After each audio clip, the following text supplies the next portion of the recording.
Untuk memahami konsep vektor, mari kita perhatikan definisi dari besaran. Bahwa besaran adalah sesuatu yang dapat diukur dan dapat dinyatakan dengan satuan.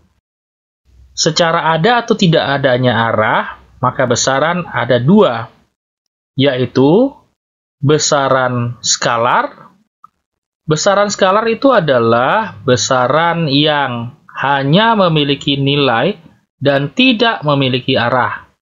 Contoh, jarak, luas, volume, daya, kelajuan. Sedangkan besaran vektor adalah besaran yang memiliki nilai dan juga arah. Jadi selain nilai, besaran vektor memiliki arah.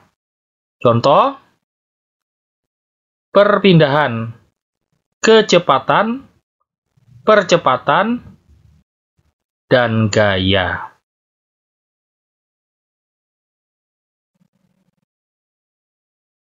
Vektor digambarkan dengan sebuah anak panah yang terdiri dari pangkal, ruas, dan arah panah.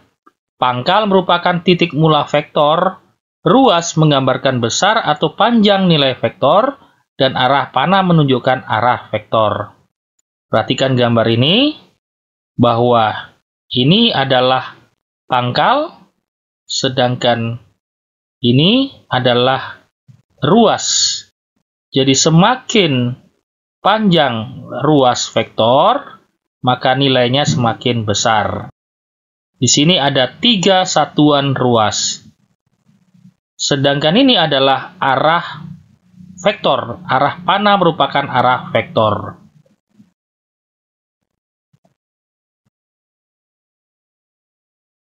Notasi vektor ditulis dengan huruf kapital dengan panah atau garis di atas huruf atau di bawah huruf. Dapat juga diwakili dengan huruf kecil yang ada garis di atas atau di bawahnya. Nah, ini adalah vektor di mana pangkalnya A, kemudian ujungnya B, sehingga dituliskan dengan huruf kapital vektor AB. Ini juga adalah vektor dengan A sebagai tujuan dan B pangkalnya, maka vektor ini adalah vektor BA, ditulis dengan huruf kapital. Selain itu, untuk menuliskan vektor, maka ditulis dengan huruf kapital dan panah atas, atau bisa saja ditulis dengan huruf kapital dan garis di atas, atau dapat pula ditulis dengan huruf kecil dengan panah di atas, atau huruf kecil dengan garis di atas. Nah, posisi panah atau garis dapat juga diletakkan di bawah. Jadi posisi panah atau garis dapat diletakkan di bawah. Jarak dan perpindahan. Nah, apa perbedaan antara jarak dan perpindahan? Misalkan suatu benda bergerak dari titik A menuju titik B dengan panjang lintasan yang ditempuh 10 meter.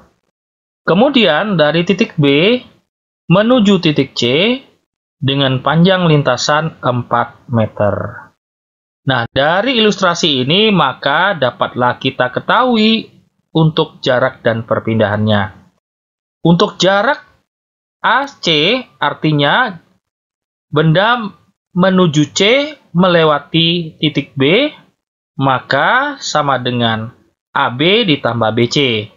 Karena AB sama dengan 10 dan BC sama dengan 4, maka sama dengan 10 ditambah 4 sama dengan 14 meter. Jadi jarak dari A ke C adalah 14 meter.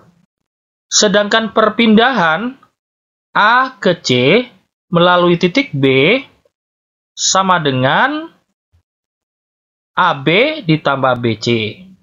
Karena AB itu menuju ke kanan, jadi positif 10, ditambah BC karena menuju ke kiri, negatif 4. Sehingga 10 ditambah negatif 4 sama dengan positif 6. Jadi perpindahan benda dari A menuju C melalui titik B sama dengan 6 meter. Jadi walaupun lintasannya panjang, tetapi perpindahannya hanya 6 meter.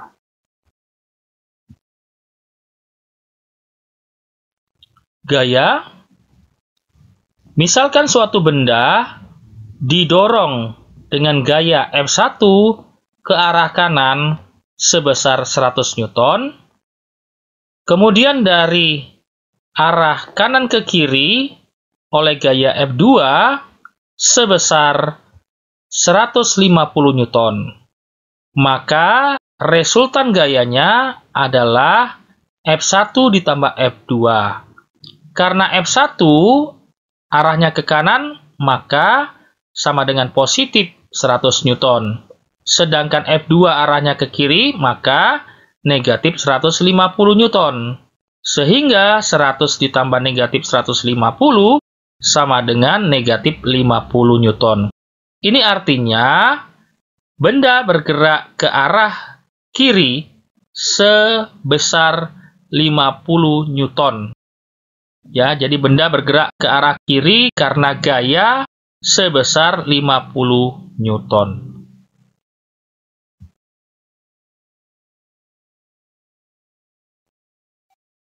Vektor di dua dimensi atau R2. Perhatikan untuk vektor-vektor pada gambar berikut. Vektor A, vektor B, vektor C, vektor D, vektor E, vektor F, dan vektor G. Penulisan vektor adalah seperti ini. Karena di sini arahnya ke kanan atas, berarti ada 2 langkah ke kanan dan 4 langkah ke atas. Ditulis dengan 24 secara vertikal atau 2,4. Atau dapat juga ditulis dengan 2i ditambah 4j. Untuk vektor B, masih ke kanan atas, berarti ada 1, 2, 3, dan 4. Kemudian ke atasnya 1, maka vektor B ditulis dengan 4, 1, atau sama dengan 4,1, atau sama dengan 4i ditambah j, karena 1j, maka cukup ditulis dengan J.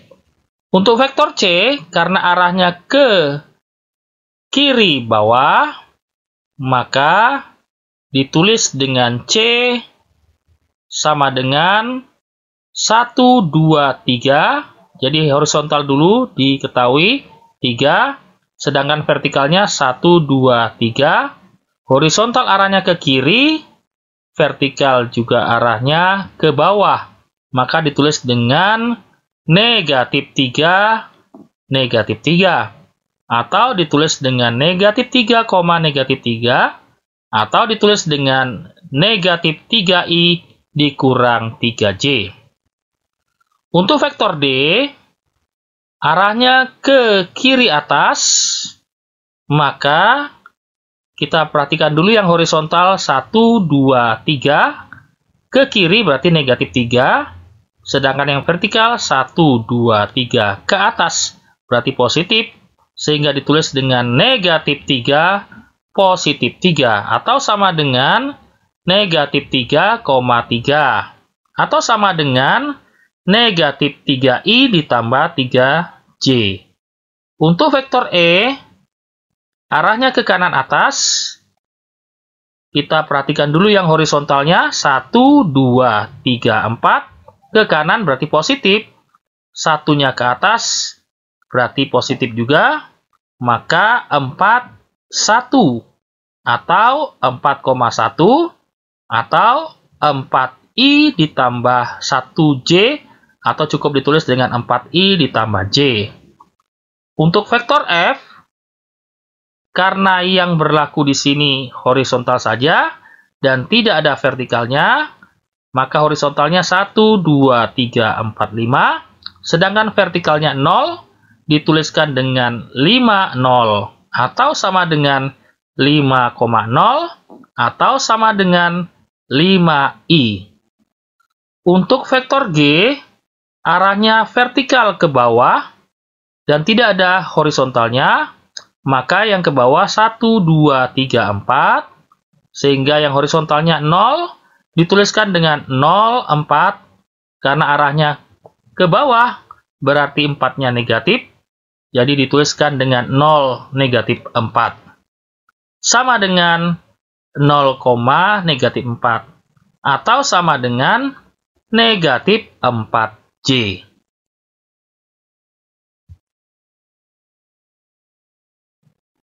Vektor di 3 dimensi atau R3. Nah, untuk menggambarkan vektor di 3 dimensi atau R3, maka kita perlu 3 sumbu, yaitu sumbu X, sumbu Y, dan sumbu Z. Misalkan sebuah vektor searah X satu satuan, searah Y 2 satuan, dan searah Z 4 satuan, maka vektor A arahnya seperti ini dengan koordinat 1,3,4. Jadi vektor A arahnya seperti ini dengan koordinat 1,3,4. Misalkan vektor lain ke arah X 2 satuan, kemudian berlawanan dengan arah Y 1 satuan, berarti negatif, dan ke arah Z